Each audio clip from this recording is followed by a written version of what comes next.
નમસ્તે વિદ્યાર્થીની બહેનો, ધોરણ 5 વિષય ગુજરાતી પાઠ 9 કદર. તેમાં થોડુંક વિશેષ જોઈએ આપણે વિદ્યાર્થીની બહેનો. આપણે વિકલ્પો જોઈએ તો સાચો વિકલ્પ શોધીને લખવાનો છે. એમાં પહેલું છે વાલો કેસરીયો ઘોડા વેચવા ક્યાં ગયો.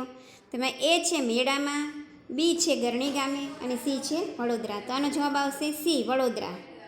બીજું છે વાટ ખર્ચી માટે કેસરિયાએ કેટલા રૂપિયા લીધા. તો એમાં એ છે 1000, બી છે 500 અને સી છે 100. તો એમાં જવાબ આવશે એ 1000.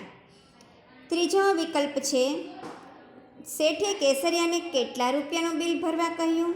તો કે પહેલું છે 500, બીજું છે બી છે 1000 અને સી છે 200. તો એમાં એ આવશે 500. ચોથું છે જુવાન મરાઠાને કોનામાં ફિરસ્તાના દર્શન થયા. એ છે આઈમાં, બી છે વાલા કેસરિયામાં અને સી છે શેઠમાં. તેમાં જવાબ આવશે વાલા કેસરિયામાં. પાંચમું છે જુવાન મરાઠો ક્યાંનો સૂબો બન્યો. તો જવાબ છે એમાં એ છે અમરેલીનો, બી છે વડોદરાનો, સી છે ગરણીનો. તેમાં જવાબ આવશે એ અમરેલીનો. ઓકે વિદ્યાર્થીની બહેનો, હવે એના પછીનો બીજો છે પ્રશ્નના જવાબ એક એક વાક્યમાં આપો. એમાં જોઈએ કર્ણુકી નદીના પાણી કેવા હતા. તો કર્ણુકી નદીના પાણી ટોપરા જેવા મીઠા હતા. એના પછી છે ગરણી ગામ ક્યાં આવેલું છે. તો ગરણી ગામ કર્ણુકી નદીના કાંઠે આવેલું છે. ત્રીજું છે કોની રૂડપ આંખે વળગે એવી હતી.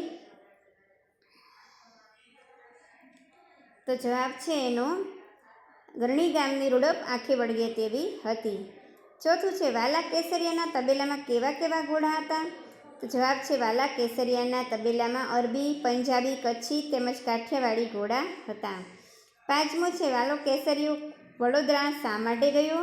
તો જવાબ છે વાલો કેસરીયો વડોદરા ઘોડા વેચવા માટે ગયો. હવે એમાં સમાનાર્થી શબ્દ થોડાક વધારાના છે એ જોઈ લઈ. ફરમાન તો આદેશ, તારીફ તો વખાણ, તમાશો તો ફજેતી, બક્ષિસ તો ભેટ, ધરપત તો ધીરજ, ફિરસ્તો એટલે દેવદૂત. વિદ્યાર્થીની બહેનો થોડા રૂઢિપ્રયોગ પણ વધારે છે અને આપણે જોઈએ ઉડીને આંખે વળગે એવું એટલે એનો જવાબ છે તરત ધ્યાન પર આવવું. એનું એક વાક્ય જોઈએ રેખાના ઘરની સ્વચ્છતા અને વ્યવસ્થા ઉડીને આંખે વળગે એવી હતી. બીજું છે મીટ માંડવી. તેનો જવાબ છે નજર સ્થિર કરી જોઈ રહેવું.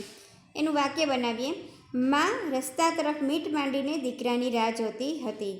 ત્રીજું છે મન ઉઠી જવું. એનો જવાબ છે રસ ન હોવો. વાક્ય જોઈએ તાવમાં ઘણીવાર ભોજનમાંથી મન ઉઠી જાય છે.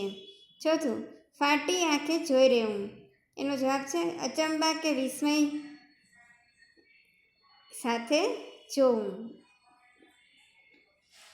એટલે એમાં આપણે એનું વાક્ય બનાવીએ સોનાની કંઠી ચાંચમાં લઈને ઉડી જતી શમડીને જોઈ સૌ ફાટી આંખે જોઈ રહ્યા. પાંચમું છે આંખ કરડી થવી. તો કે ગુસ્સાથી આંખ લાલ થવી. એનો જવાબ છે એનું વાક્ય છે કારકુનની ગંભીર ભૂલથી ધંધામાં નુકસાન થતાં શેઠની આંખ કરડી થઈ. પડ્યો બોલ ઝીલવો એટલે કે આજ્ઞાનું પાલન કરવું. માતા પિતાનો પડ્યો બોલ ઝીલવો જોઈએ. નમસ્તે વિદ્યાર્થીની બહેનો.